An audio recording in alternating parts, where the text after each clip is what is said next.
and I wrote something on the freshly painted wall. And that was the first thing, that was the first word which I wrote. What did you write? So, Chandramukhi Chautala was the Amitabh Bachchan of TV. Will there be an FIR too? There are so many people, youth, who write so well, but unfortunately, they don't see writing as a profession. इतना कितने writers हैं जो इसी वजह से उनके अंदर की आर्ट प्रतिभा जो है खत्म हो जाती है। वो तुम्हें क्या लगा था कि मैं डर जाऊंगा, इस शहर में कुछ दिन रह के वापस घर जाऊंगा?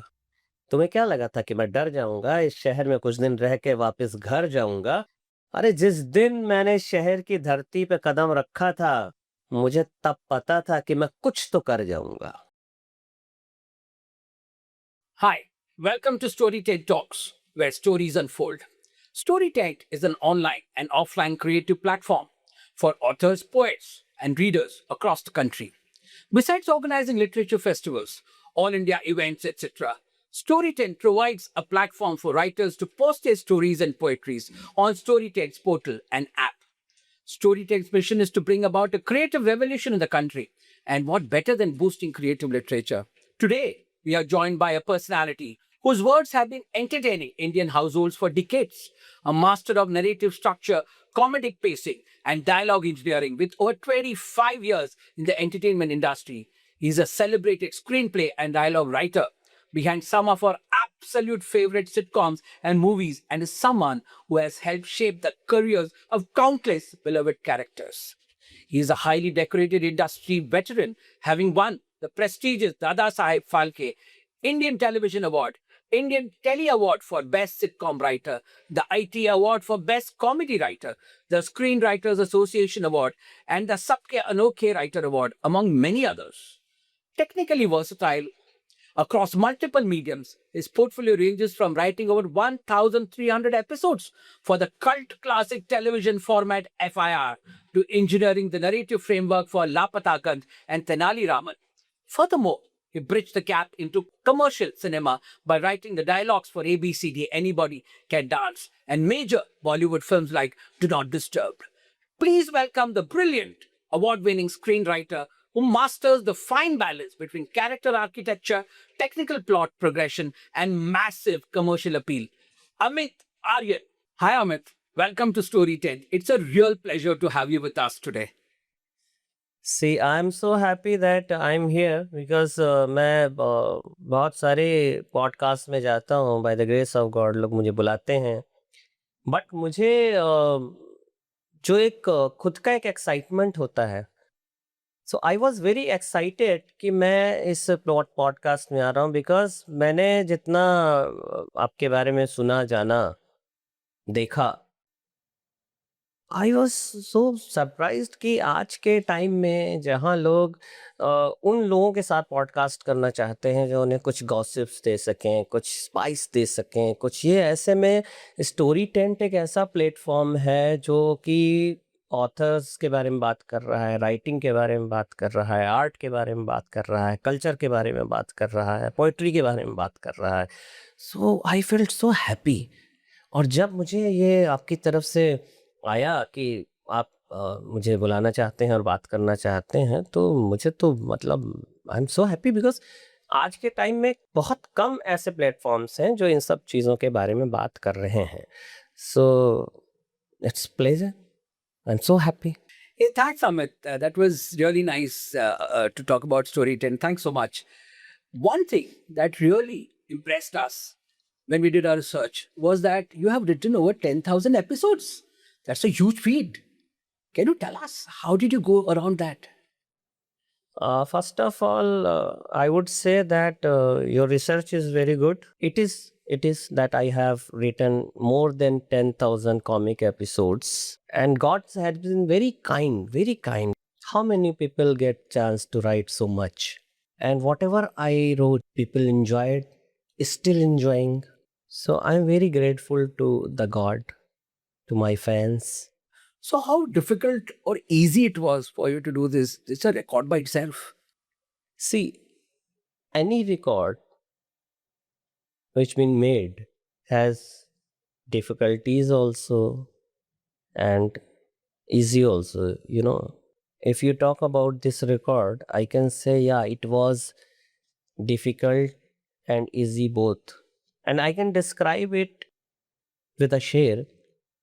Bashir Badr Sahab has written a beautiful sher, and this goes with me also, and to everybody who wants to do big, who wants to achieve big in life. And the sher is, जब से चला हूँ मेरी मंजिल पे नजर है, जब से चला हूँ मेरी मंजिल पे नजर है, आंखों ने कभी मील का पत्थर नहीं देखा। जब से चला हूँ मेरी मंजिल पे नजर है, आंखों ने कभी मील का पत्थर नहीं देखा। ये फूल मुझे कोई विरासत में थोड़े ना मिले, ये फूल मुझे कोई विरासत में थोड़े ना मिले हैं, लोगों ने मेरा कांटों भरा बिस्तर नहीं देखा। Wow, amazing. सो तकलीफें आई हैं, तकलीफ के बिना तो सफलता मिल ही नहीं सकती। और रही बात कॉमेडी की, तो कहा जाता है कि हास्य जो होता है वो तो करुणा की कोख से ही जन्म लेता है। तो जब तक तकलीफें नहीं होंगी तब तक मज़ा नहीं होगा लाइफ में। तो दोनों चीज़ें हैं, बट तकलीफ़ों को पार करते हुए और आसानी, ज़िंदगी को और आसान बनाते हुए ऊपर वाले की कृपा से आई डिड इट। एंड मैं तो आई डिड इट भी नहीं बोलता हूँ कभी भी। मेरा तो कहने का मतलब ये होता है कि ईश्वर ने करवा लिया, और ये जो भी रिकॉर्ड्स हैं ईश्वर ही बनाता है, ईश्वर के बनाने से ही होता है, because we can't do anything, you know. See मैंने इसी इंडस्ट्री में लास्ट 30 ईयर्स में I have seen so many writers, so many directors, producers, actors, जिनके बारे में कहा जाता था कि साहब ये एक लाइन भी खींच दें तो वो सुपर हिट है, ये एक लाइन भी लिख दें तो सुपर हिट है। वही लोग ख़त्म हो गए। आखिर ऐसा क्या था जो उनमें से ख़त्म हो गया? वो वही लोग थे, the same guy, same talent, everything was there. But ऐसी क्या चीज़ थी जो निकल गई? And that was the grace of God. So grace of God मेरा मानना है बहुत ज़रूरी है आपकी। Maybe you are very talented, very talented, but the grace of God is not there. If the grace of God is not there, talent से कुछ नहीं होगा। ईश्वर की कृपा होनी बहुत ज़रूरी। तो मेरे जो भी रिकॉर्ड मैंने बनाया ईश्वर ने करवाया, जो मैंने लिखा उसने लिखवाया, मैंने तो कुछ भी नहीं किया। So true. Yeah. So your father was a Hindi professor, Yeah. right? And he's devoted his life for the language. Ji. So life was certain, respectful, Yes. very comfortable. Yes. So tell me that moment when you decided to leave that and come to Mumbai for a struggle, because obviously you came here by yourself. What was your discussion that moment with your father? See, I'm very fortunate to have a father like him. He never forced me that you have to be a doctor or engineer or professor, and I am a professor, so you should also be in the same field. No, he never. He always told me that you do whatever your heart says. If you want to go to this industry and want to make your career, you go. He always supported me. And as you said that he was the professor of Hindi literature. So in a way, you see, I'm also related to literature only because I make stories, I narrate stories, I tell stories, and that is also a part of literature. So in a way, I'm connected to the same literature thing. When I told my father that I want to do something in film industry, he supported me. And so many people told him that you are doing a mistake. You are a professor. Why you are sending him to Mumbai? You are destroying his life. You are destroying his career. But he said only one thing, no. I am nobody to decide his career. Only God is the power who will decide his career or anybody's career. So let him do whatever he wants to do. and I came here. If he had not supported me, I would have not done whatever I have done. Yeah. And comedy wouldn't have got Yeah. anyone like you. So nice of you. It's important for that Yeah. support. Yes. But also, there has to be a conviction to yourself to have got into writing, right? When did you know or realize yourself that, yes, this is my calling? I have to go and write. Because there's always this hope and there's certainty, right? I'm not asking about hope because all of us have hope. But when were you certain that, yes, this is my calling? I tell you a very interesting incident. When I was just 5 years old, my house was very freshly painted. And one day, in my living room, what I did, I took my elder sister's fountain pen, removed the ink from that, and I wrote something on the freshly painted wall. Oh, And that was the first thing, that was the first word which I wrote. what did you write? Guess. Can you guess it? Can you guess a 5-year-old kid what he can write on the wall of his living room, freshly painted living room? And the word was film.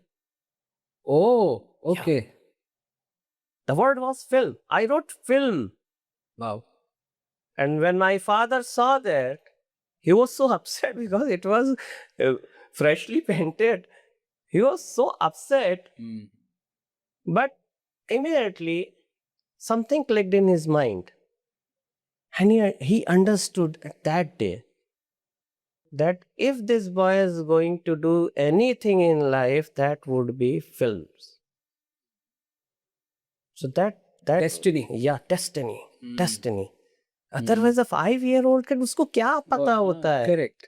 कि film क्या होती है? And that photograph I have that photograph. I'll find the photograph and send it to you. Please. Yeah. Yes. Where you can see a freshly painted drawing room and एक बच्चे की handwriting for a film. Yeah. So that was the starting point. That really was a milestone. Yes. In a way. Yes. Right? It showed your future. Yeah. So you have written wide range of comedy episodes, right?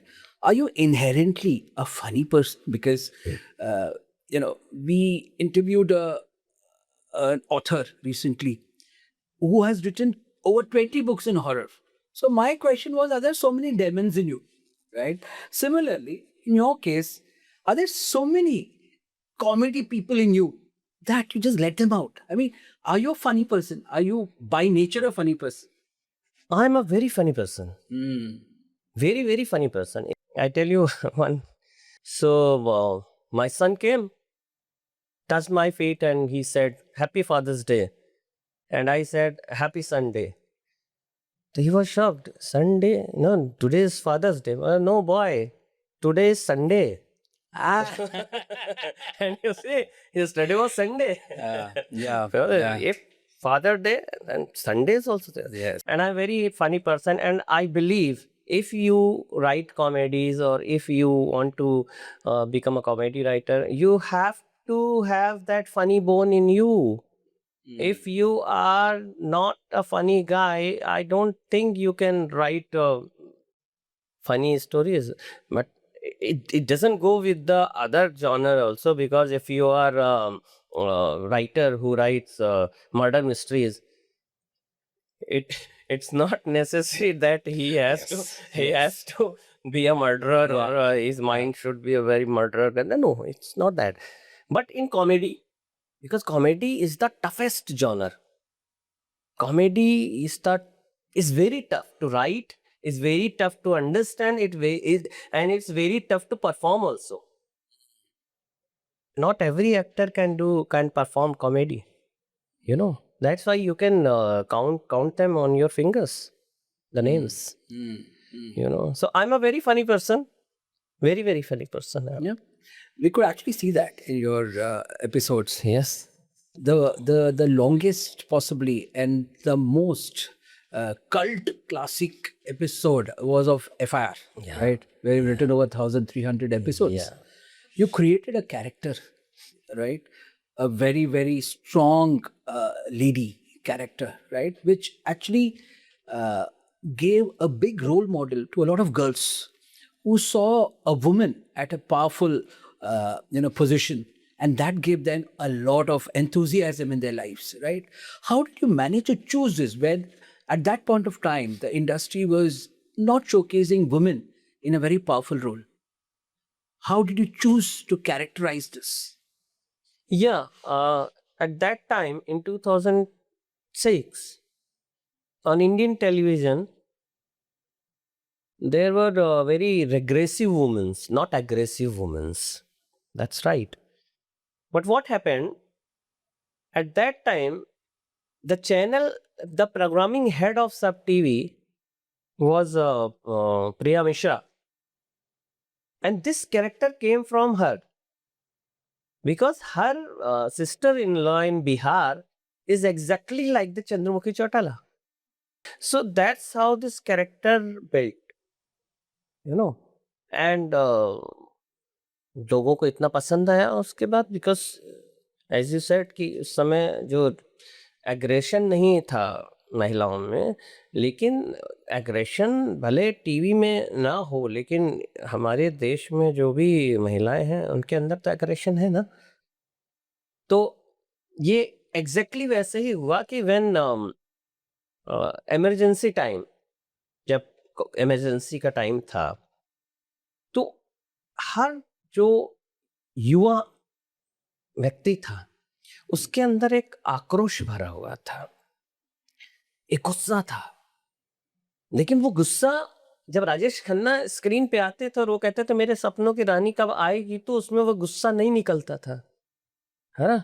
या रूप तेरा मस्ताना, प्यार तेरा मस्ताना, उसमें नहीं निकलता था। ठीक है। या राजेश खन्ना ने आके बोल दिया कि साहब जो है कि आई हेट टीयर्स पुष्पा, नहीं, उससे क्या होगा? माहौल क्या है? माहौल था इमरजेंसी का, आक्रोश, गुस्सा भरा था यूथ के अंदर। उस समय एक फिल्म आती है जिसमें एक एक्टर आता है जो रिप्रेजेंट करता है उस गुस्से को, and that was Amitabh Bachchan. जंजीर, जिसके अंदर गुस्सा है, और फिर वही दीवार में विजय बन के आता है जिसके अंदर गुस्सा है कि मैं आज भी फेंके हुए पैसे नहीं उठाता हूं। जो एक कुली है, जो कुछ करना चाहता है जिंदगी में, कुछ बनना चाहता है, जिसने अपनी माँ को देखा है पत्थर उठाते हुए, धक्के खाते हुए, उसको वो लाइफ नहीं चाहिए। ये उस समय का यूथ, उस समय का समाज था। I am talking about 70s। It clicked, it worked, it made Amitabh Bachchan superstar. Otherwise, before emergency, everything was very good, very happy, very, very good, very romantic. So Rajesh Khanna was the superstar. But suddenly क्या हुआ कि वो superstardom चला गया, खत्म हो गया within days. तो same happened with FIR. 2006 was the time where you can see in the TV, when you switch on your television, ये वो सास भी कभी बहू थी, कहानी घर घर की, सांवली लड़की की कहानी, और एक ये सलोनी और ये और वो। तो वो कहाँ है जो एक एग्रेशन है अंदर? एग्रेशन कब निकलेगा? हर लड़की चाहती थी कि मैं किसी को पकड़ के 2 थप्पड़ मार दूं जो बदतमीजी करे। हर औरत को होता था कि जो मुझसे गलत बात करे मैं उसको ऐसा जवाब दूं। तो वो रिप्रेजेंट कौन करेगा? So Chandramukhi Chautala was the Amitabh Bachchan of TV. Wow. Chandramukhi Chautala was the character Vijay of TV, and Kavita Kaushik became the lady Amitabh Bachchan of TV. Amazing. Yes. So Yes. that was the idea which clicked, and still it's going on. I'm telling you, FIR को off air होके 10 years हो गए हैं. It has been 10 years, and now it's more popular. So it's more Yeah. popular. Will there be an FIR too? या no, I don't think so, I don't think so, because क्या होता है कि कुछ चीज़ें बनाई बनाई नहीं जाती, बन जाती हैं। Correct. जैसा कि मैंने आपको कहा कि ऊपर वाले जो बनाता है वो ऊपर वाला बनाता है, कुछ चीज़ें नीचे वाले बनाते हैं। तो नीचे वाले जो बनाते हैं उनका लेवल नीचे ही होता है, ऊपर वाला जो बनाता है ऊपर होता है। जैसे शोले रमेश सिप्पी नहीं बना पाए ना दोबारा, the same Ramesh Sippy, the same Amitabh Bachchan, the same cast, सब है, everything is there, same cast and crew, but कभी भी शोले नहीं बन पाई दोबारा उनसे। ठीक इसी तरह दिलवाले दुल्हनिया ले जाएंगे दोबारा नहीं बन सकती, शोले दोबारा नहीं बनी, FIR दोबारा इसीलिए नहीं बन सकता। कुछ चीजें बना दी, ऊपर वाले ने बना दी, उसको दोबारा नहीं बनाया जा सकता। तो मैं बीइंग FIR राइटर, मैं खुद कहता हूं कि ना बन सकता है, ना बनाना चाहिए, ना बनाना चाहिए। जो बन गया है उसी को प्रणाम करो, यही। So, what is the process of writing? For example, you said you got some sketch of the character in FIR, right? How is the process of writing? What does one go through to get the final result of writing? तो क्या process होता है उसमें? I would say writer is a farmer. Writer एक किसान है। खेती का क्या प्रोसेस है? खेती हम जो करते हैं उसका क्या प्रोसेस है? खेती का प्रोसेस है, सबसे पहले हमारे पास क्या होता है? एक बीज। राइटर के पास क्या होता है? एक आइडिया। किसान के पास फिर क्या होता है? किसान उस बीज को क्या करता है? किसान उस बीज को जमीन पे बोता है। राइटर क्या करता है? उस बीज को अपने दिमाग में बोता है। उसके बाद किसान क्या करता है? हल चलाता है। राइटर क्या करता है? What is brainstorming? You must have heard brainstorming, you know what is brainstorming? Brainstorming is कि आप अपने दिमाग में उस आइडिया का बीज जो आपने जमीन में डाला था, दिमाग जो आपकी जमीन है, बीज जो आइडिया है, उसको आप ब्रेनस्टॉर्मिंग रोज हल चला रहे हैं, रोज हल चला रहे हैं, और वो जो बीज है वो अंकुरित हो रहा है, वो बीज धीरे धीरे बड़ा हो रहा है, और एक दिन वो फसल बन के खड़ा हो जाता है। वही बीज एक फसल बन जाती है, और उसके बाद जब वो फसल बन जाती है तो वो फसल काट के ले जाई जाती है, जो कि आम जनता, आम लोगों तक पहुंचती है, और वो उसको कंज्यूम करते हैं। तो राइटर एक किसान है जिसने एक बीज लेके एक जमीन में डाला और उस पे उसने हल चलाया, बाद में उसी बीज से खेती हुई, एक स्क्रिप्ट के से एक फिल्म या टीवी या कुछ बना, और उसको काटा गया, और काट के उसको आम ऑडियंस, आम व्यूअर्स के बीच भेज दिया गया, जिसको उन्होंने कंज्यूम किया। फिर उसके बाद बात अलग है कि खाने के बाद उन्होंने कहा कि भाई ये अच्छा था या खराब था। सो प्रोसेस राइटिंग का यही है। जो भी राइटर्स हैं, अपकमिंग राइटर्स हैं, जो बनना चाहते हैं राइटर, उनको आई कैन टेल दिस कि be a farmer, be a farmer. पहले बीज लो, उस बीज को अपने दिमाग की जमीन पे बो दो, उसके बाद उस पे खेती करो, हल चलाओ, एक दिन फसल तो आएगी। फसल तो बाई प्रोडक्ट है, वो तो आएगी ही आएगी। उसके बाद फिर जो है वही फसल लोगों तक पहुंचेगी। So this is the process. So, Amit, this is Bomik here. He's a poet who writes on our portal. So, we thought it's a good idea that we connect him on this podcast with you so that he has a chance to talk to you and showcase his wonderful poetries that he writes. Bomik, if the platform is yours now with Amit. Hi, Bomik. Hi sir, आए sir. Yeah. ये बहुत बड़ी बात है क्योंकि हमारा जो बचपन है शायद मतलब आपके राइटिंग से ही होके गुजरा है, क्योंकि FIR वगैरह जो आता था सब टीवी पे, फिर आपके बाद भी ABCD जब आई थी उस टाइम पे आपने लिखा सर। सो ये सर मेरे लिए बहुत बड़ी अपॉर्चुनिटी है कि मुझे स्टोरी टाइम की तरफ से मतलब ये मौका दिया गया कि आपके सामने मैं कुछ पढ़ पाऊँ। थैंक यू सो मच यार, thank you Bhaumik, thank you. और मैं तो ये कहना चाहूँगा कि सच में इसके लिए मेरा थैंक्स तो नहीं कहना चाहिए, थैंक्स इनका कहना चाहिए, इस प्लेटफॉर्म का, स्टोरी टैंक का, कि जिन्होंने ये मौका उन राइटर्स को ये दे रहे हैं जो इतना अच्छा काम करना चाह रहे हैं और उनको एक अच्छा मार्गदर्शन देने की कोशिशें कर रहे हैं। So I am also very impressed कि इतना अच्छा कार्य इनके द्वारा हो रहा है। सो मैं सुनना चाहूँगा यार, मैं बहुत आई एम वेरी एक्साइटेड, मैं सुनना चाहूँगा यार, मुझे सुनाओ कुछ अच्छा। सर जरूर सर, मैं गजलें लिखता हूँ सर। अरे वाह! क्या बात है। से सीखा है? धीरे धीरे सीख रहा हूँ। सर कुणाल दानिश जी हैं हमारे, उस्ताद अच्छा। कुणाल दानिश जी, ये अच्छा। हमारे नागपुर में ही सिखाते हैं। अच्छा। तो मैं असल में मेरा कॉलेज नागपुर से हुआ है। सो उनसे मैंने सीखा है सर, तो मुझे थोड़ी बहुत मतलब बेसिक नॉलेज है। अभी धीरे धीरे इस तरफ मैं आगे बढ़ रहा हूँ, और सर मतलब पहर में लिखने की कोशिश करता हूँ मैं कुछ कुछ कुछ चीजें। ये देखो, मुझे बहुत अच्छी बात इसमें क्या लगी पता है पूरी बात में कि तुमने ये कहा कि मैं अभी थोड़ा बहुत कुछ उनसे सीख रहा हूँ, थोड़ी बहुत मुझे कुछ नॉलेज हुई है, थोड़ा बहुत कुछ मैंने किया है।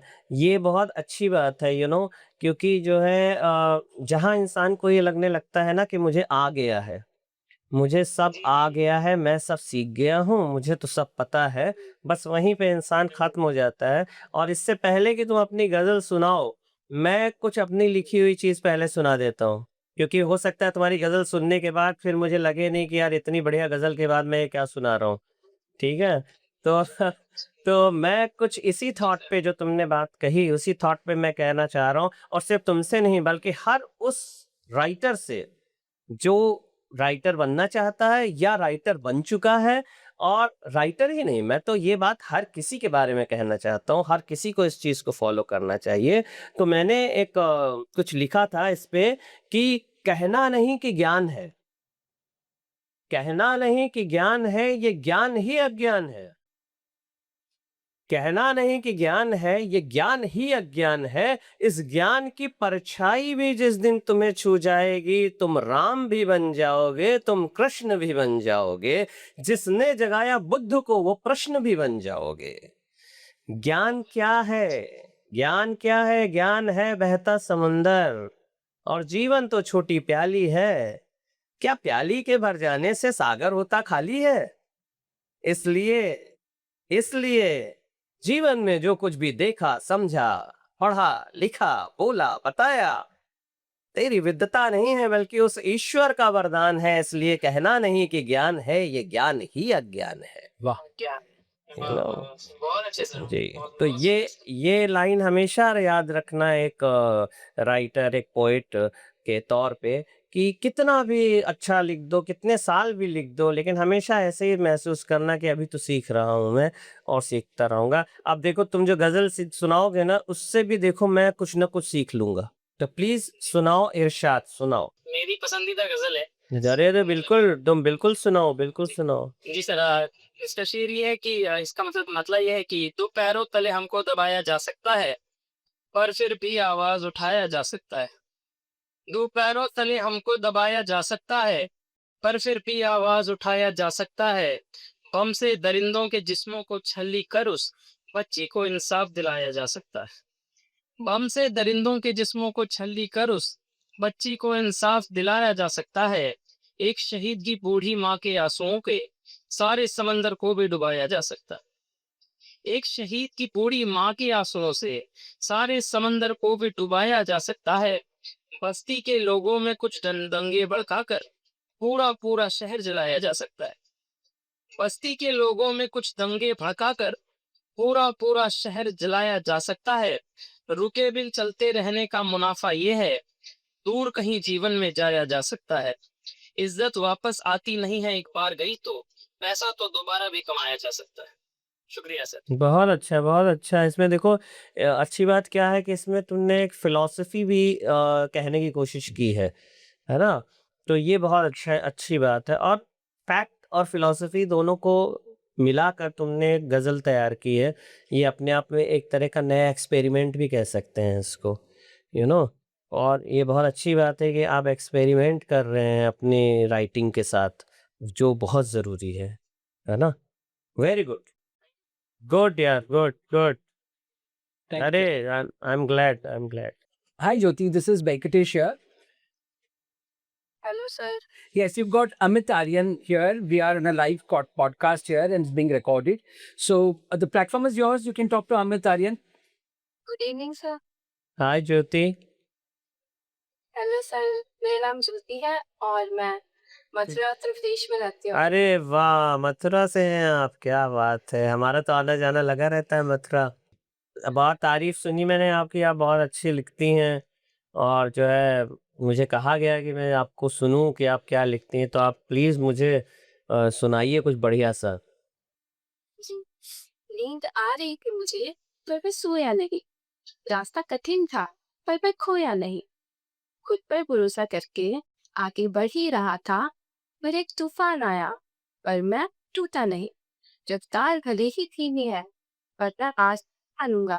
मंजिल दूर जरूर है, पर मैं पीछे नहीं भागूंगा। मैं हल्के हल्के कदम आगे बढ़ाता हुआ चलता जा रहा हूँ। रास्ते में जो भी आ रहा है, उससे निकलता जा रहा हूँ। आंखों में भले ही मिट्टी है और आंसू रुक नहीं रहे हैं। मैं भी इस मिट्टी से बना हूँ। मेरे कदम भी रुक नहीं रहे हैं। लोग मुझे देख रहे, बातें कर रहे, कुछ हंस रहे, कुछ सोच रहे, कुछ तरस खा रहे। पर मैं कहना चाहता हूँ कि दीनी ही है तो हिम्मत दो। तरस मत खाओ मुझ पर। मैं अपने लिए आगे बढ़ रहा हूँ, दया ना दिखाओ मुझ पर। ठीक है। बहुत बढ़िया, बाकी तो बहुत अच्छा लिख रही हैं आप and I am so glad, so happy that आप लोग इतना अच्छा काम कर रहे हो इस एज में। Very good, very I appreciate. Thank you, Jyoti. Thank you Jyoti, thank you. Thanks. Thank you. So, Amit, we have a few rapid fire round questions, right? There are 4 options. You have to choose only one option in that, right? The first question is, if you had to deal with a real life criminal, which of your iconic characters would you hire as your security? These are your iconic characters, okay? Chandramukhi Chautala, a fearless cop. Gopi Balla, to confuse the criminal with his language. Billu, the ultimate master of disguise. None. You will deal with them with your own witty dialogues. Yes, I will deal with them with my own witty dialogues, and if required, I will create one more character Yes. on the spot. That's nice. Okay. The second one. What is the biggest secret of writing 1300 plus episodes of a single hit comedy show? Unlimited cups of strong cutting chat, observing annoying real life neighbors for character ideas, pure panic because a telecast timeline is in 2 hours, absolutely cinematic genius that just flows naturally.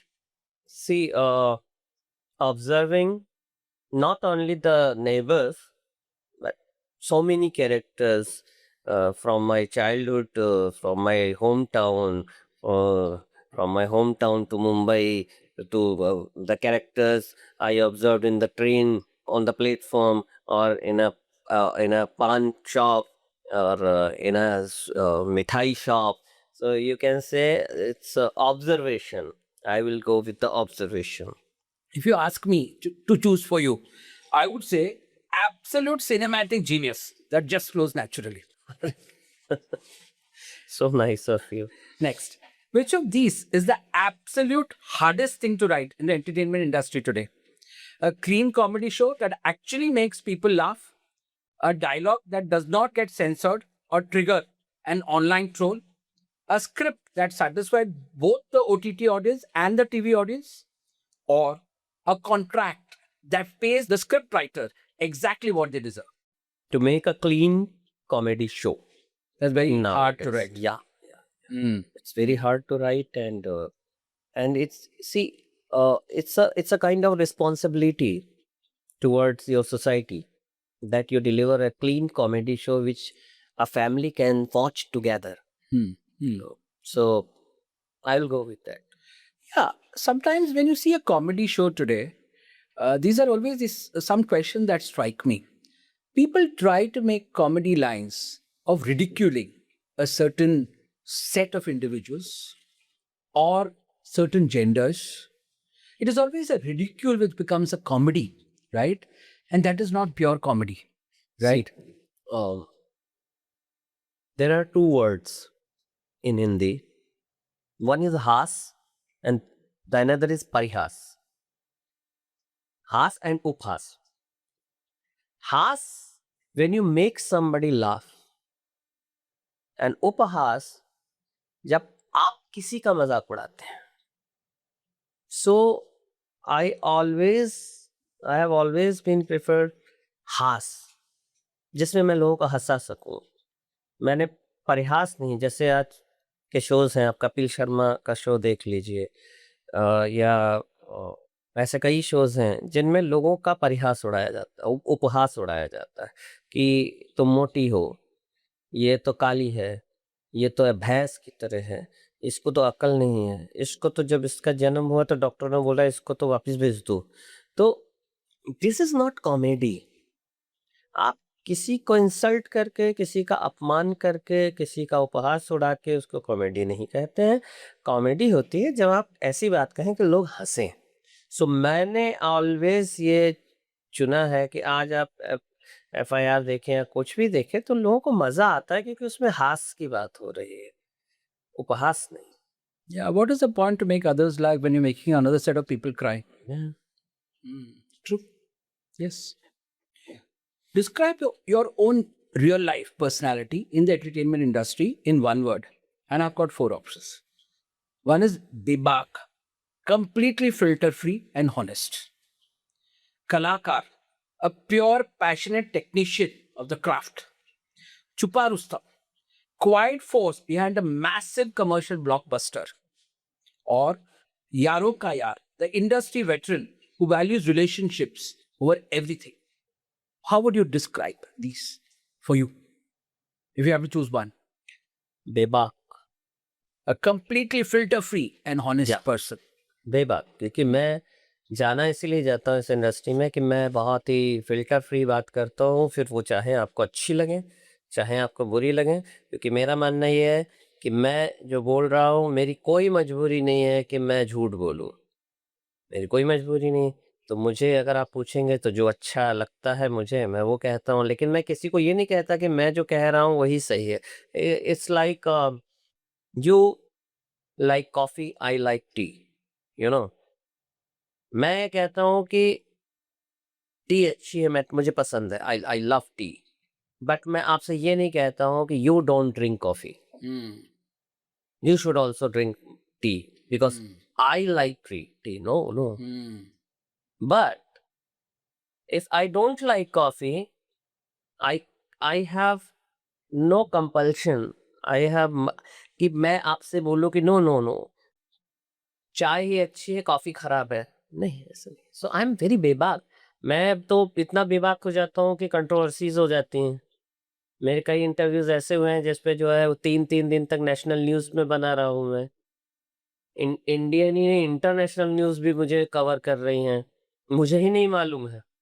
मुझे लोग बता रहे हैं London से phone करके कि आपके बारे में न्यूज़ आ रही है. अच्छा, यहाँ मुझे बता रहे हैं लोग आपके बारे में न्यूज़ आ रही है. मैं जाके लैपटॉप पे सर्च कर रहा हूँ तो मैं अपना नाम डालता हूँ तो धड़ धड़ धड़ हर कोई न्यूज़पेपर, कोई न्यूज़ चैनल, किसी तरह की कोई मीडिया नहीं बची जो मेरे बारे में नहीं बोल रही हो. तो मैं ऐसे बेबाक बातें बोलता हूँ, लेकिन विद प्रूफ बोलता हूँ, मैं गलत नहीं बोलता हूँ. मैं सिर्फ इसलिए नहीं बोलता हूँ कि मुझे कोई कंट्रोवर्सी क्रिएट करनी है.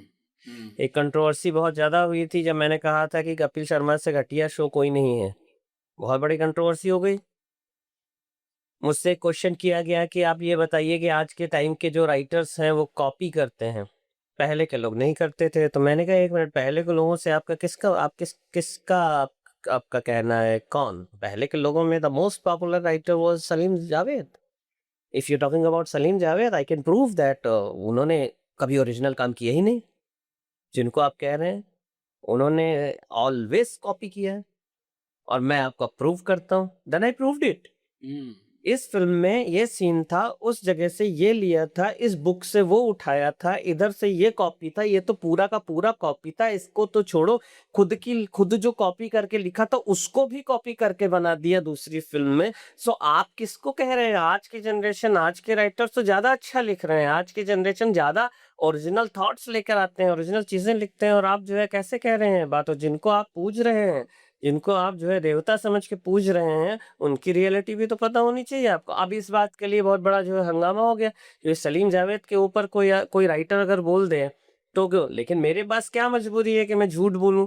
मेरे पास कोई मजबूरी नहीं थी, मैंने सच बोला और उसके लिए साहब इतना हंगामा हुआ। लेकिन हमारी media, you know how media presented it,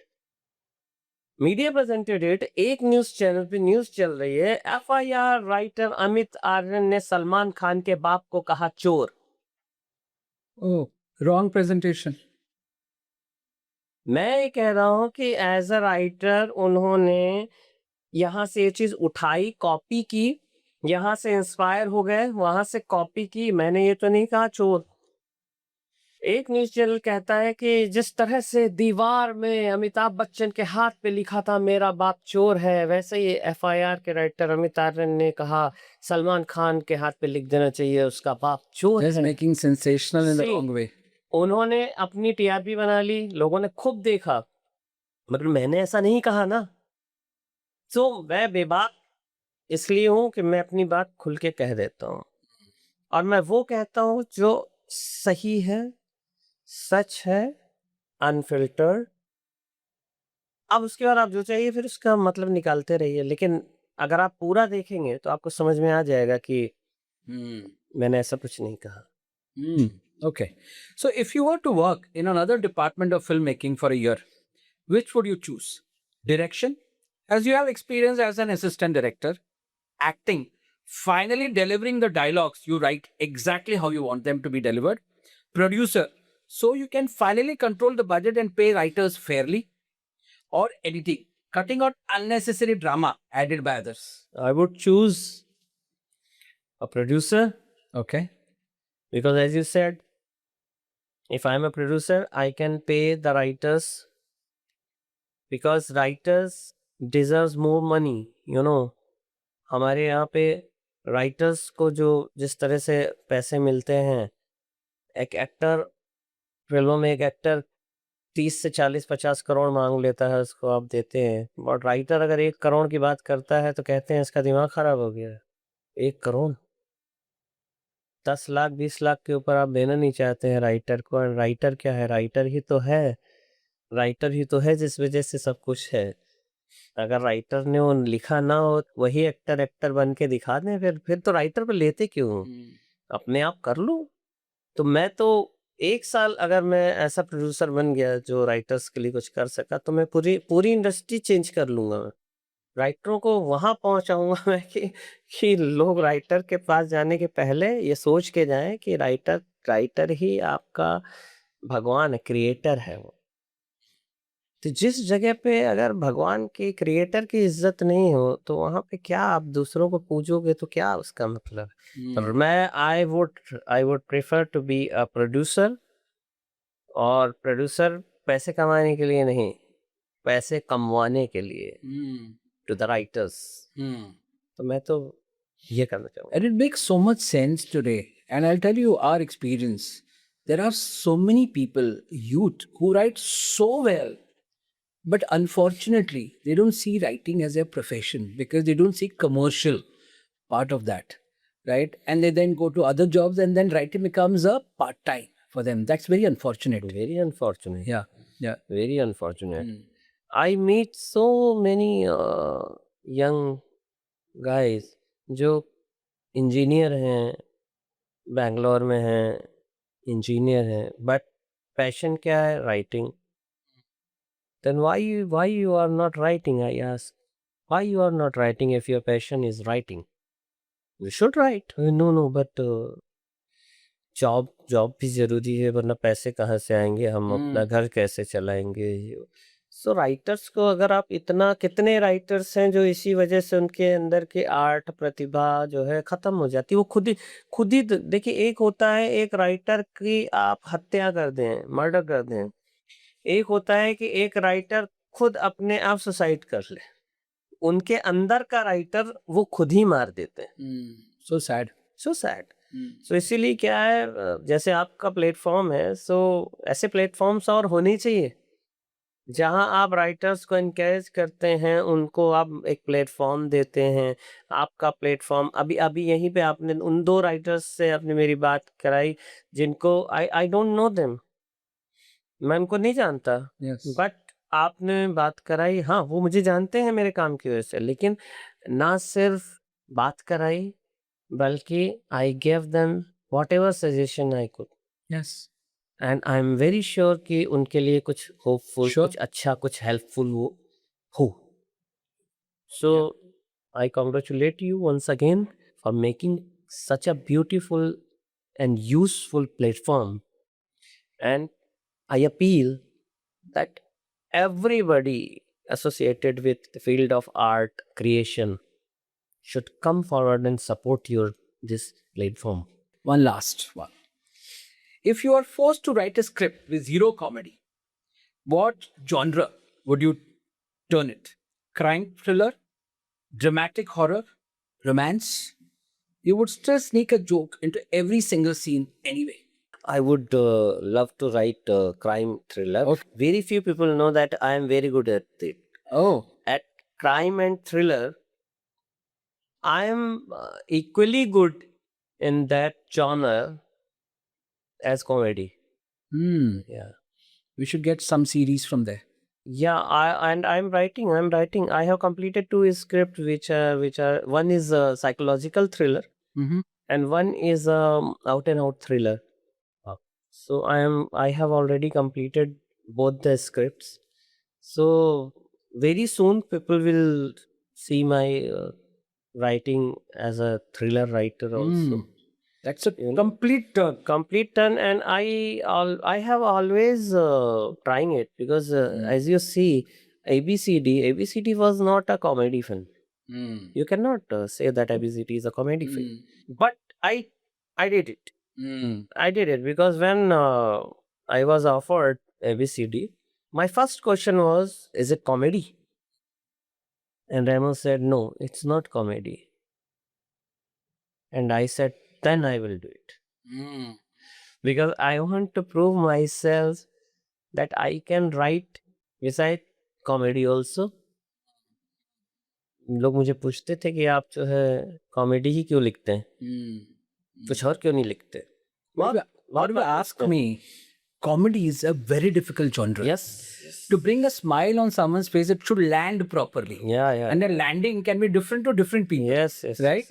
तो मैं इस बात पे हमेशा मुझसे कई बार पूछा जाता है ये, और मैं I always reply the same कि मेरी ही लिखी जो है 4 लाइनें हैं, मैं हमेशा जो है वो बोलता हूँ और उस चीज़ को लोग बहुत पसंद भी करते हैं कि गम का पता नहीं मगर खुशी बिकती है, हर तरफ खरीदारों की भीड़ खड़ी दिखती है, अब दिल का हाल भला कलम क्या लिखे, अब तो जो बिकता है वो ही कलम लिखती है. And that's so true. Yeah. So comedy आप लिखते हैं, people appreciate your style of comedy writing, people call you, producers call you, they want you to write comedies, then why not? If it is successful, why not? तो मैं वो लिखता हूँ, but इसका मतलब ये नहीं है कि I cannot write anything than comedy. I can write everything because every good writer can write anything. Yes. Anything. So now I am writing thriller. I have written Tenali Rama. Yes. Yeah. Yes. That was a comedy, but very different language, you know. Yes. Tenali Rama, and I got best dialogue writer award for that. Yes. There was a huge fan following for Tenali Raman. And that was my first show, which is you can call it historical comedy. Historical comedy, you can mythological, you can't say because it's a historical comedy, but that was my first historical comedy. And I did so much hard work and research for that because Tenali Rama was around 1500 1600 era, Vijayanagar Samrajya. So I had to research that what kind of language they used to speak, because Mughals were there at that time, Britishers also coming, I think that in that time, after some time. So what kind of language I have to write? And above all, the main audience, the main viewership of Tenali Rama was the kids. Yes. Children's. Yes. I have first-hand experience. So, so you have to write in such a way that a child can understand the language, Yeah. a child can enjoy the content, Yes. and you have to be very careful about the language you are writing. I worked so hard for that show, Tenali Rama. I did so much research for that. Mm. And I was so glad and I'm so thankful to the God that for that show, I got best dialogue writer. Yes. There are two types of comedy generally: comedy with logic, comedy without logic. Maybe FI fitted comedy without logic. You could write anything. But Tenali Raman had complete logic with comedy. Yes, right? Yes. So both had huge impacts. Yes. See, cases दोनों में थे. Yes. FIR also, I mean cases. Yeah. Tenali also. I mean, Yes. FIR में cases चौकी में आते थे. चंद्रमुखी चौटाला के सामने. तेनाली रामा में केसेस राज दरबार में आते थे, जो राजा थे उस समय के कृष्णदेव राय उनके सामने. FIR में चंद्रमुखी के साथ गोपी गुलगुले होते थे. वहां पे तथाचार्य और तेनालीरामा होते थे. दोनों में केसेस. बट वही एज यू सेड, यहाँ पे जो केसेस आते थे वो बहुत ही बिजार होते थे, बहुत ही इलॉजिकल होते थे, येट एंटरटेनिंग होते थे. यहाँ पे एंटरटेनिंग होते थे लेकिन साथ में बहुत ही लॉजिकल होते थे, जिसको कि the mystery Tenali Rama has to solve. Yes. है ना? Yes. वहां पे भी Chandramukhi Chautala has to solve the case. Yes. But दोनों का तरीका बिल्कुल Very अलग different. था, बिल्कुल अलग था. और दोनों मैंने लिखा. दोनों को लिखना it was a big challenge. Correct. It would Very, be very big such challenge. a different theme. Such a different theme. And if you ask about my another show, Lapataganj, Lapataganj was also very challenging for me, because at the same time FIR was on air and Lapataganj was also on air. One was FIR. FIR was a very OTT show, over the top, everything over the top. And the Lapataganj was very grounded show. It was a story of a village. Yes. And villagers. I had to write both the shows at the same time. So both these stories were very different, right? How does your mindset change when you write both the stories? Because you have to write both of them without any space of time. So how do you change your mindset? Also, attached question. Obviously, all of us have challenges. So day that you have challenges, and you're not in a very funny mood, how do you write FIR on those days? How do you change your mindset into writing? Challenges comes. But in those days where you are not in a good frame of mind or something bad is going on, in the TV industry you have to write, because you are not the only one involved with the show. It's a team. If you don't write, they can't shoot. If they don't shoot, it can't telecast. If it can't telecast, channel will not pay. Channel will not pay. Your unit, your team will not get paid.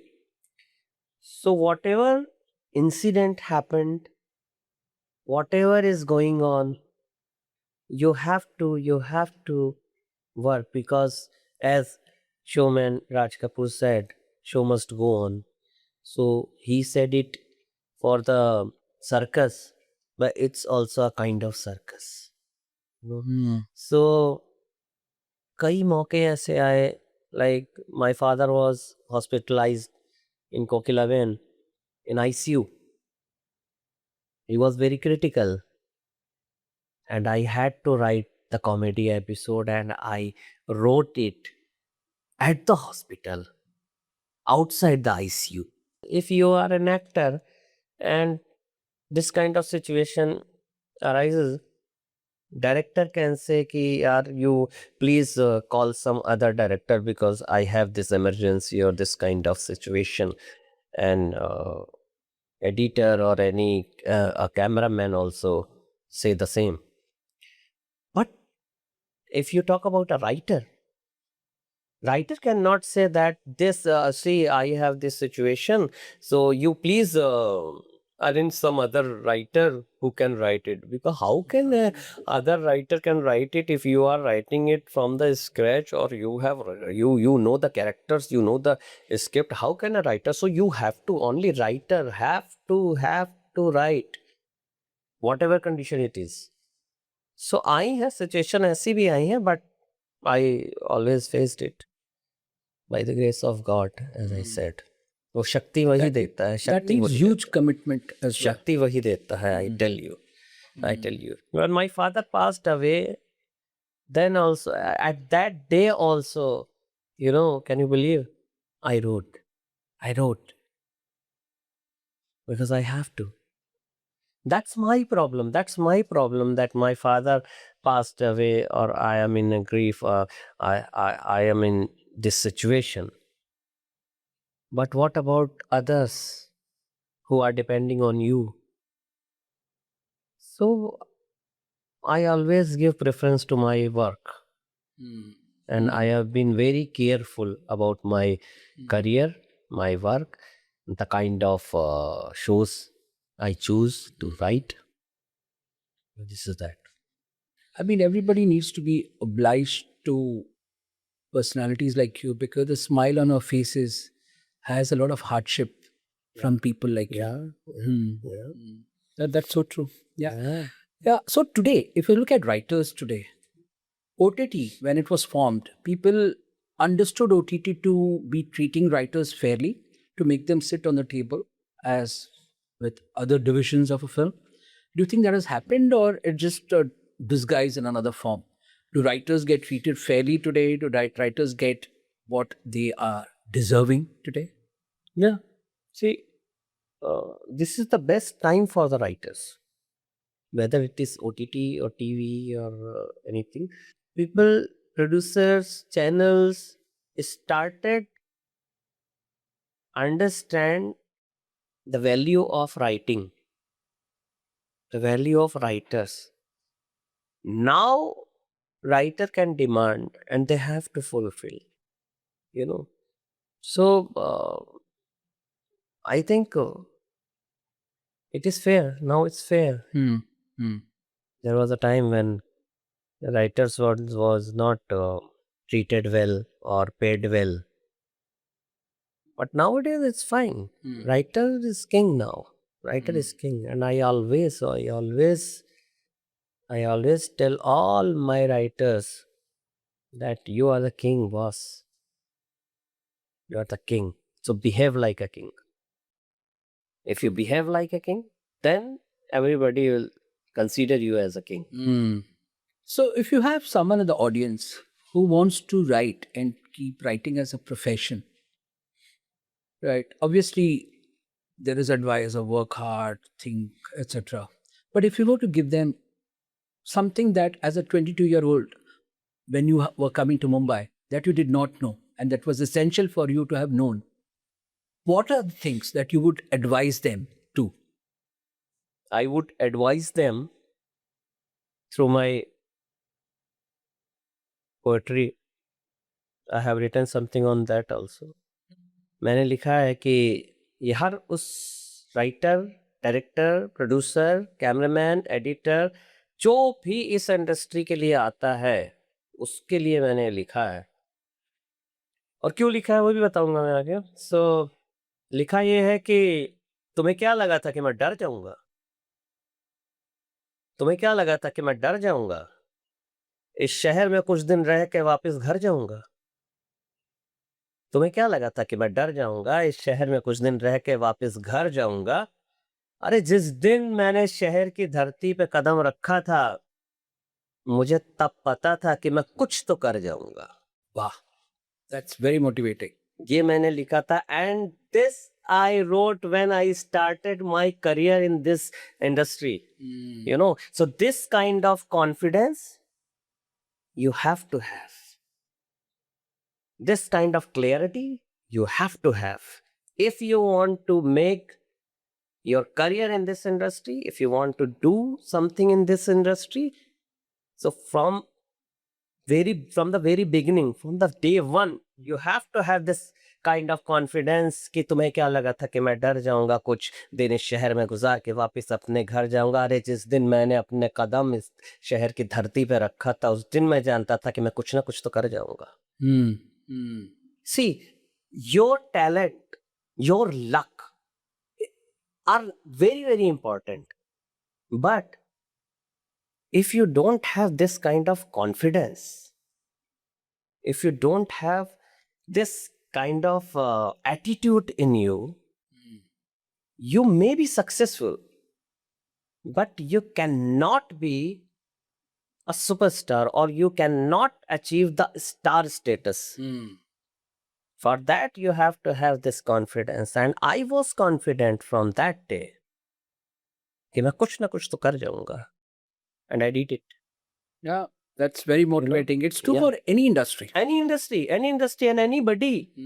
See the first line also. Then in the first line, attitude आपको दिखेगा कि तुमको Yes. क्या लगा था कि मैं डर जाऊंगा. किससे कह रहा है वो? किसी इंसान से नहीं कह रहा है, वो कह रहा है पूरे सबसे कह रहा है. वो चाहे किस्मत हो, चाहे वो उसका भाग्य, किस्मत, लोग, जो भी हो, कह रहा है तुम्हें क्या लगा था कि मैं डर जाऊंगा. लोग कहते हैं ना, अरे ये तो गए हैं वहां पे, अब लौट आएंगे वापस, मुंबई में गए हैं, क्या करेंगे मुंबई में, कुछ दिन इस शहर में गुजार के वापस अपने घर आऊंगा. True. And then the confidence. देखिए यहाँ पे कॉन्फिडेंस कि अरे जिस दिन इस शहर की धरती पे मैंने कदम रखा था, मैं तब जानता था कि मैं कुछ ना कुछ तो कर जाऊंगा. Yes.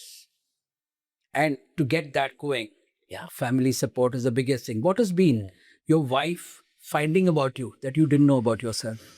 सी मैं if I talk about my wife, मेरी सक्सेस में जितना हाथ मैंने बताया कि मेरे फादर का है, मेरे फादर की मेहनत से आई बिकम सक्सेसफुल, मगर उस सक्सेस को संभालना, उसमें मेरी वाइफ का बहुत हाथ है.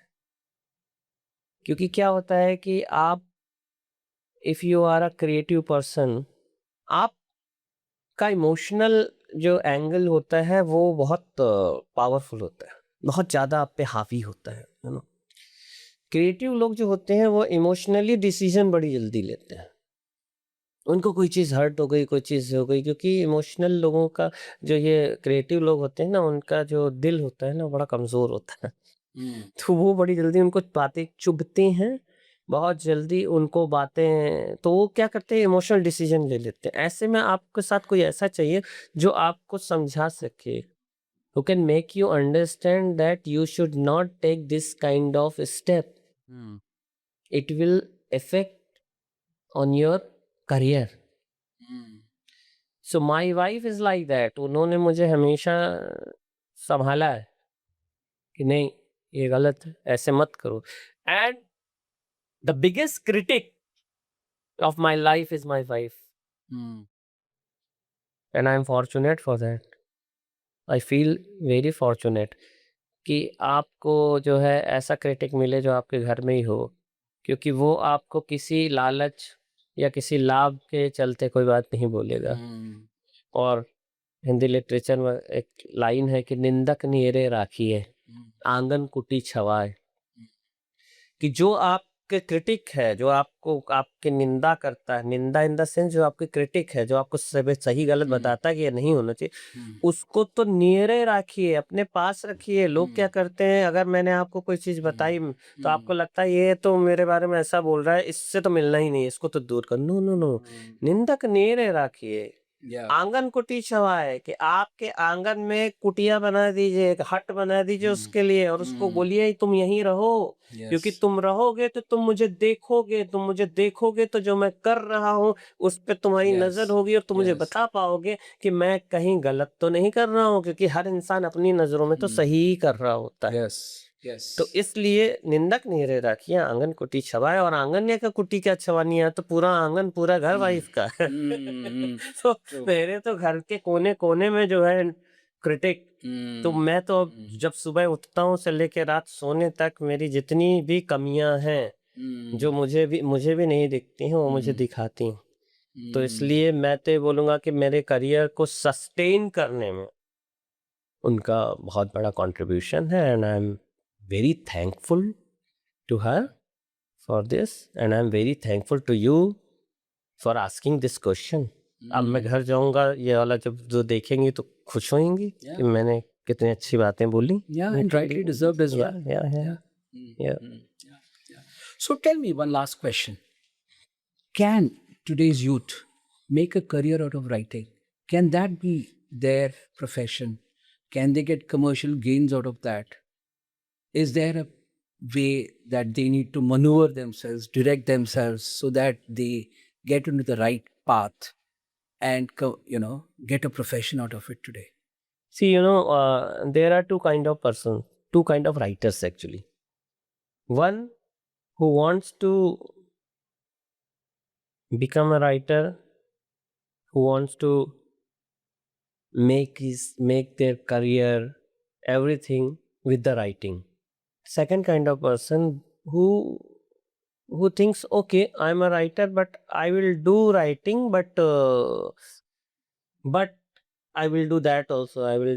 If you have decided that you are going to make your career in writing, and if you are a good writer, you must try, because writing is a is in very good position nowadays. As I said, writer is a king. If you are a good writer, you can earn very good money you can earn.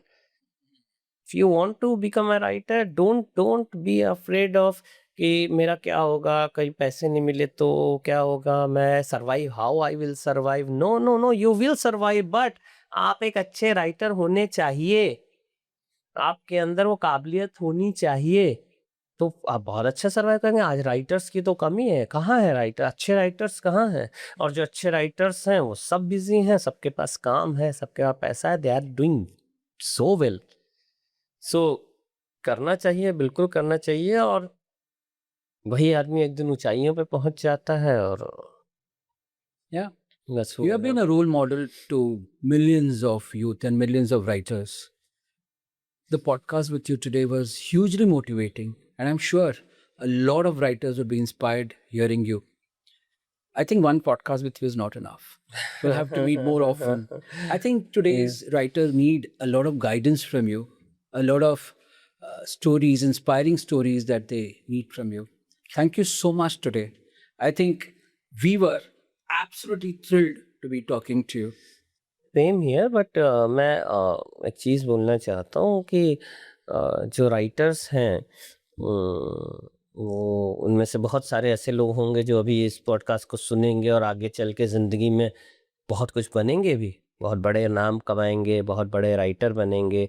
But मुझसे लोग पूछते हैं question हमेशा कि आप इतना बड़े writer हैं, इतना सब आपने लिखा, इतना सब, लेकिन आपको मिलके ऐसा लगता नहीं है। तो लोग मुझसे कहते हैं आप जो है बिल्कुल इतने डाउन टू अर्थ क्यों हैं? आपसे मिलके कोई आदमी ये नहीं बता सकता कि जो है आप क्या काम कर चुके हैं या क्या पोजीशन रखते हैं, बल्कि बाकी लोगों को देखो जरा से कुछ मिलता है तो एकदम ऐसे हो जाते हैं कि जो है साहब उनके अंदर एक आ जाता है। तो मैं हमेशा जो है एक शेर सुनाता हूँ इस बात पे, तो वो शेर सुना के ख़त्म करना चाहूँगा। वसीम बरेलवी साहब हैं, बरेली एक जगह है, वहाँ Waseem Barelvi is a very good poet, बहुत अच्छी शायरी लिखते हैं। उन्होंने एक शेर लिखा था जो बड़ा कमाल का शेर था। उन्होंने लिखा कि आसमान जो अपनी बुलंदियों पे इतना इतराता है, आसमान जो अपनी बुलंदियों पे इतना इतराता है, भूल जाता है। ये आसमान जो अपनी बुलंदियों पे इतना इतराता है, भूल जाता है कि वो ज़मीन से ही नज़र आता है। वाह। समझ रहे हो? तो इसलिए जो भी इंसान उस पोजीशन पे पहुंच जाता है, उसको ये नहीं भूलना चाहिए कि भाई साहब, आप उन लोगों की बदौलत हो जो आपको आसमान की तरह देख रहे हैं, जो आज वहाँ हैं। जैसे मैं कई बार देखता हूँ कि साहब कई सेलिब्रिटीज आते हैं, उनके साथ जो है फैंस आते हैं फोटो खिंचाने, वो उनको धक्का दे देते हैं, हटा देते हैं, वो नहीं खिंचाना चाहते हैं। उनके लिए तो ये बहुत सही शेर है कि भाई साहब, आसमान मतलब तुम, आसमान जो अपनी बुलंदियों पे इतना इतराता है, भूल जाता है कि वो जमीन मतलब वही जो फैंस है, उस जमीन से ही तो नजर आता है। जमीन ना हो तो आसमान को आसमान कौन कहेगा? बात वही है ना? और दूसरी एक लाइन जो है जरूर मैं सुनाना चाहूंगा यहाँ पे, हर किसी के लिए कि जिस इंसान को ये लगता है कि मैं जिंदगी में बहुत कुछ बन गया हूँ, मेरे जैसा तो कोई दूसरा आ नहीं सकता, मैं टॉप पे हूँ, उसके लिए हमेशा मैं एक शेर कहा करता हूँ कि छत को बड़ा गुरूर था छत होने का। छत को बड़ा गुरूर था छत होने का, एक फ्लोर और बना, छत फर्श हो गई। समझ रहे हैं आप? कोई एक दिन ऐसा आएगा जो आपसे टैलेंटेड, आपसे बड़ा नाम बना लेगा, तो आप उस दिन आप फर्श हो जाओगे, लोग चलेंगे आपके ऊपर। तो कभी भी ये इस टाइप का घमंड, इस टाइप का गुरूर नहीं रखना चाहिए। ईश्वर ऊपर वाला आपको दे रहा है, उसका आप शुक्रिया अदा करिए, अपने टैलेंट को लेके आगे बढ़िए, उसकी आशीर्वाद आपके साथ रहा तो आप एक दिन बनेंगे ही बनेंगे। बट आपके साथ आपका कॉन्फिडेंस होना चाहिए। You have to be confident, तब आप बनेंगे। बाकी बहुत मज़ा आया मुझे आके यहाँ पे। और अब अब देखिए एफआईआर की बात जो है निकली, एफआईआर की इतनी बातें हो गई, तो अब एफआईआर के स्टाइल में कुछ तो जो है बोलना पड़ेगा, वरना ये कंप्लीट माना ही नहीं जाएगा। तो एफआईआर के स्टाइल में अगर मैं कहूँ तो यहाँ अपना गोपी की स्टाइल में अगर मैं कहूँ कि वेल, मुझे यहाँ आके लगा बड़ा अच्छा इज़्दा, हसीनाएं अगर मिस्सी रोटी हैं तो मैं हूँ पराठा लच्छा इज़्दा। Wow. Carry Amazing. on. Amazing. That's really amazing. Yeah, so It's been a wonderful time with you, Amit. And like I said, we'll meet again and again. yes. Even आप जब भी मुझे कहें, मैं ज़रूर आऊँगा दोबारा, क्योंकि मुझे भी बहुत ज़्यादा मज़ा आया बात करके आज यहाँ पे। Thank you so much. Thank you and all the best for the story tent. और इस प्लेटफॉर्म को जितना हो सके आगे बढ़ाइए। और अगेन मैं एक अपील करता हूँ सारे राइटर्स, सारे क्रिएटिव लोगों से कि इस प्लेटफॉर्म पे आइए और इस प्लेटफॉर्म पे आकर इस प्लेटफॉर्म का सपोर्ट कीजिए, बिकॉज आज के टाइम में सच में नहीं बचे हैं ऐसे प्लेटफॉर्म। आज प्लेटफॉर्म वो हैं जो ग्लैमर, गॉसिप, स्पाइस ये दिखाना चाहते हैं, उन लोगों को बुलाना चाहते हैं जिन लोगों को खुद ही नहीं पता है कि उन्हें क्या बोलना है, क्या कहना है। सो इस प्लेटफॉर्म को ज़रूर और ज़रूर सपोर्ट कीजिए, story tent. Thank you for having me. Thank you, Amit. Amazing again. Look forward to talking to you again. Thank you so much. Thank you. Thank you. This is SR Venkatesh signing off for today. Thank you.